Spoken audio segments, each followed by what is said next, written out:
welcome your host of Bombing Run, General A.A. Ron. Thank you. I am General A.A. Ron. It's time for everyone's favorite comedian game show, Bombing Run. The rules of Bombing Run are simple. Each comedian gets to do 5-minute sets, while the mysterious comedian judge will be looking for their setup punch and their appearance in front of a live studio audience. Warning, comedian combatants. If you say the F or C word, Freddy the F-bomb will come and bomb your set, and you cannot be Joker or Ace. All right. So let's please welcome our mysterious comedian judge for the night, Judge Shenanigans, everybody. Judge Shenanigans. I found this brick wall from a comedy club, and they were more than happy to do a Zoom show, apparently. So they said, great. I haven't seen some real life stand-up in a while. Apparently, they're in the green room all the time. So that's how that is. All right. So now let's meet our comedian combatants for the night. Contestant number 1. Hello, hello. I'm Jaws, and I'm here in Seattle. And I wanted to come here tonight and talk to you guys a little bit about healthcare. Sweet. All right. Contestant number 2. J Money from the ratchet ass town of Spanaway. Just got off work for the show. Sweet. Thank you. And contestant number 3. I am Polite Kitty, and I'm from a litter box in Seattle. Sweet. All right. Those are our 3 comedian combatants. They will be doing 5-minute sets. Battle stations. Everyone to battle stations. Our first comedian contestant's going to be up here. Please give it up for Jaws, everybody. Hello, hello. I wanted to talk to you guys a little bit about a doctor's visit that I had about a year ago. I went in for something called a preventative care visit, which is when you go to the doctor before something's wrong. And I didn't know you could do that.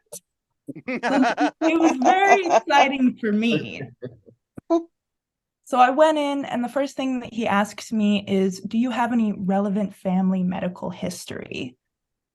And I said, yeah. You know, my grandma had rheumatoid arthritis, and actually my dad died of bone cancer. It was in his back. This is funny already, right? Yeah, exactly. So he says, good to know, that can be genetic. We get started with the exam. You know, he's listening to my lungs, he's looking in my ears, and he says to me, you know, I noticed that you have some moles. You have one on your face, you've got some on your body. Have you had those checked out recently? And I said, you know what?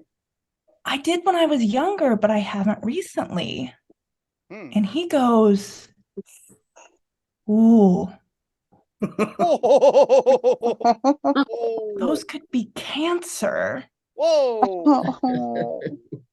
And I said, I don't like that you went straight to cancer. I feel like you skipped a couple of steps. I think we could have talked to the dermatologist first and let them decide about the cancer. But, you know, I let it settle. I take a beat. We move on. He says, what else is bringing you in today? And I said, you know what? I've kind of been having a hard time with my appetite recently. I haven't been eating very much, and I've kind of been losing weight that I don't mean to lose. And he says, first of all, you look great. And I said, thank you. I'm wasting away. So he goes, okay, no appetite, losing weight you don't mean to lose. I said, you are a good listener.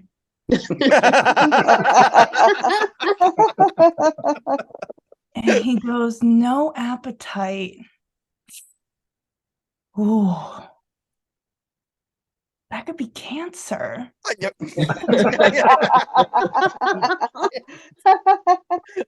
And at this point, I'm kind of starting to suspect that that's the only disease he knows. I don't actually believe that you passed your exams. I think that you flipped through the textbook and you found the cancer chapter and you were like, I'm going to write that one. Right, because best case scenario, I tell them they might have cancer. Turns out they don't. And worst case scenario, they do have cancer, but I caught it early. Oh, jeez. So he says, if it keeps happening, come back in. We'll just monitor it. We'll check the thyroid. We'll do whatever. And I say, okay, we'll sit with second cancer. Oh, jeez. And then he says to me, what else is bringing you in today? And I said, well, actually, I've had kind of this sharp pain in my back for a long time now, like maybe 5 or 6 years. It's not always there. It's pretty bad when it is. And he said, pain in your back, Oh, no. like maybe in the bone? Oh, no. I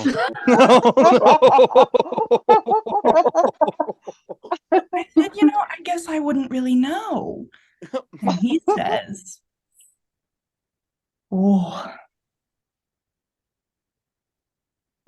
that could be cancer. And I rioted, you guys. Come on. So it's 9 a.m. I'm running late for work, and he's got me in the hospital gown. And he's x-raying me for the kind of cancer that killed my dad. Oh, jeez. And it's okay, guys. It's okay. I don't like to spoil stories, but we are getting close to the end. I do not have cancer. Woo! Yeah, it's good. It's good. So I'm on my way out, and he says to me, don't worry. The odds of you having cancer at 24 are really low. And I said, that doesn't feel like what you were saying earlier. And I go, okay, the odds of me having cancer at 24 are low, but never zero. Sleep with one eye open. All right, let's give it up for John. And John, where can we find you on social media? You can find me on Instagram. My handle is Mandeville. It's Mandaville. Sweet. Thank you so much. Let's give it up for Jaws one more time, everybody. That was wow. I'm not going to her doctor. I wouldn't either. I might have someone else for you, I think. I don't know. I know one word. The doctor knows one word and one diagnosis. Maybe he should have just been a dentist and said gingivitis. That would have been less stressful. All right, Judge Shenanigans, are you ready for the next comedian combatant? You're gonna lean on it. What do you mean lean? You're a brick wall. Come on, stand up. Yeah, that's right. Use some of that mortar to write a word. Yeah. No, there's not a 2-drink minimum here at Bombing Run. Sorry, these comedian judges are sometimes hard. All right. Okay. Judge Shenanigans says, let's go to the bar. And no, I said, so you're ready for the next comedian combatant. So up next, our second comedian combatant to the stage. Please give it up for, and it's going to be J Money, everybody. Woo! Hey, money, because I'm broke and opposites attract. I am from Spanaway, but the gentrified part of Spanaway, which you may know as Frederickson, which is really turning the kind of place where teenagers sell their Xbox for weed money. Parents just buy them another one.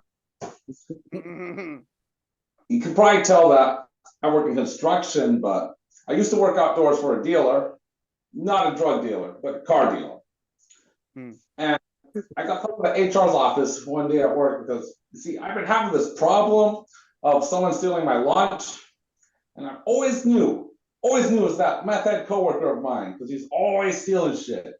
I see him peeking around the corner. Let's go. for stealing shit. Go figure. Yet my food still continued to go missing. Another coworker of mine came up to me. He's like, "Yo, dude, I know who's stealing your food. It's the birds, man. I know it. It's the birds." Like, you know, not supposed to be smoking pot at lunch, right? Got caught for it, then got fired. Oh. Turns out it was the crows. Very next day, I saw a crow flying off with a box of popcorn chicken. My box of popcorn chicken. No way. Birds are desperate enough to eat other birds. We eat these nuts that they drop from a height while in flight so it could bust open from when it hits the ground. And dropped it right in front of me, giving me the chance to steal their food for lunch. I ran and grabbed the nut, and he parked himself up on top of the light pole. I busted the nut open, making sure he's watching me, and I eat it, and that's berry. You crows will eat this shit.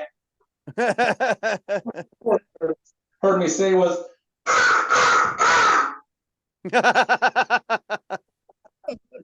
So 2 of my coworkers actually came up to me, and they're like, "You know, I know only one person that can cause like a crows like you. He's gay, and he even says that he only does it so good because he sucks so much dick."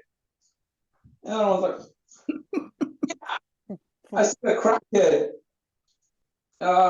do that up in Seattle once." I'm like, "Man, really? You try to refer me as like is that what you're way to try to call me a homosexual crackhead? I should send these guys to go to the HR. They're my coworkers." Well, I then had a brilliant idea of, you know, putting a bag of chips out there with, you know, dog poop and all that. And that's what got me called to the HR's office, because, you know, it wasn't as stolen by the crows this time. Another coworker of mine who somehow wanted to rat himself out. So I'm sitting there in the HR's office and trying to explain to them why I have a shit bag at work. Damn. And I'm trying to tell them, like, "Oh, that's for the new diet, man. You know, I can watch my cars and whatnot. You think I'm really going to do that? He's ratting himself out." If he didn't steal, he would have still had a job right now. And nowadays, the crows and I were on good terms. The food I don't like to eat, I throw it out for them to eat. And in return, they bring me gifts. And they know what I like. They airdrop me bags of meth and heroin. They steal from the homeless. I then, in turn, resell it to the people they stole it from. My best customer happened to be my old meth head coworker who got fired for stealing shit. Thank you very much for having. All right, let's give it up for J Money. And J Money, where can we find you on social media, J Money? J Money's the best. J Money, is it J Money on Instagram, Facebook, and TikTok and all that? For J Money at J Money Comedy. Let's give it up for J Money one more time. I thought it was a dog world, to be honest with you, but apparently it's birdie bird King world. J Money. That's what it is. All right. Judge Shenanigans, are you ready for our next comedian combatant yet? What? Oh, good. The judge is ready. So up next is our third comedian combatant for this game. Please give it up for Polite Kitty, everybody. Hello, everybody. I'm not going to talk about any kind of throwing up. We're going to move past the drugs, and we're going to talk about parenting. Anybody raising Generation Alpha knows that they're into 2 things, which is Fortnite and iPads. Fortnite and iPads. That's all there is. And my son is 10 years old and autistic. And the only thing I hear when he's playing Fortnite is bro. Bro. Bro. Bro.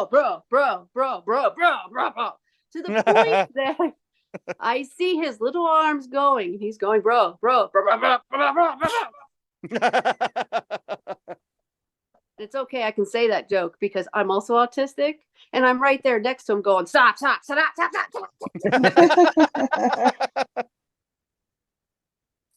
You may notice from my androgynous face here that I am gender fluid. Thanks for the no applause. I love it, guys. Oh. Look, I get it. This is a primarily Washington State, audience here. And honestly, being gender fluid is just another Tuesday night for the rest of us. So nothing. I do go by they them pronouns, and I do prefer that. And I had to teach my son this, and so, but he's again autistic, so I'm teaching him, and he's going they them, and so he has to repeat it, and so he walks around the house going they them, mommy is they them, and they them. He came up to me one day and he said, "Mommy, I got your pronouns," and I'm so excited, thinking he's gonna say my name and the pronouns in a sentence. And he goes, "Mommy, your pronouns are bro and sus." That's okay, because what he doesn't know is that Mommy is also funny. And I looked at him and I said, "You know what your pronouns are, honey? Not planned." Oh, she wrong for that. He then went and told Grandma, and I had to explain to him what a mistake was, so that was my fault. During the pandemic, he became like my best friend. We are best friends. I love my son so much. I mean, he really is my best friend. And we had to start playing games together. And you remember as a kid, you would play like those like Truth or Dare, spin the bottle, those fun games that you would play when no one else, parents were watching, authority figures, So I decided that I would play Would You Rather with him. And I thought, so I bought a book on Amazon. It was, ages 8 to 13. I thought he's right dab in the middle. Okay. 10 years old. Awesome. We got it. Open the book one night and he's excited. The first question is, would you rather wear high heels to bed for the rest of your life or lose your genitalia? Oh, damn. 10 years. My son, with no hesitation, said, "Oh, I'd rather wear high heels to bed." Okay, but being the good parent, I have to ask him why. And so I said, "Why would you rather have that, son?" And he goes, "Because if I lose my genitalia," he goes, "I would never have private time again." Because that's what every parent wants to hear. Thanks, honey. I decided to keep going with the book, give it one more chance. All right, so we got one more. Would you rather have 16 toes or 6 nipples? Well, my answer is 16 toes. I don't know. But my son answers no hesitation. 6 nipples. What? Oh, dear. I'm like, okay, well, why? And he says again, in a serious voice, he goes, "Mommy, because I could feed my family and it would feel good." Oh, God. So, homeschooling's going great. Thanks. I've been Polite Kitty. Thanks, guys. All right, let's give it up for Polite Kitty, everybody. And Polite Kitty, where can we find you on social media? You can find me at Polite Kitty _ on Facebook, Instagram, YouTube, you name it. Sweet. Let's give it up one more time for Polite Kitty, everybody. That was so funny. Judge Shenanigans. You're going to have to be the comedy brick wall you are. Yeah, and let's give it up for our comedian combatants tonight. They were just an amazing group of comedians, mostly from Washington State, the one from Nevada. The one wild card was from Nevada. But Judge Shenanigans, who won game number 2 and is going to face off with Kirk Bouchard in Dogfight Edition. No, we're not doing that. No, it's not a street fight. No, it's like what we're doing. Yeah. Oh, Is that your pick for the win? Joker Ace for game number 2 is Jaws. Woo! Yay! Jaws. You get the food off with Kurt Broussard in Dogfight Edition. That is going to be so awesome. We're going to do it in the same order they won. So that makes it easy. Thank you so much, Jaws. We're going to hear from you shortly. That is so much fun.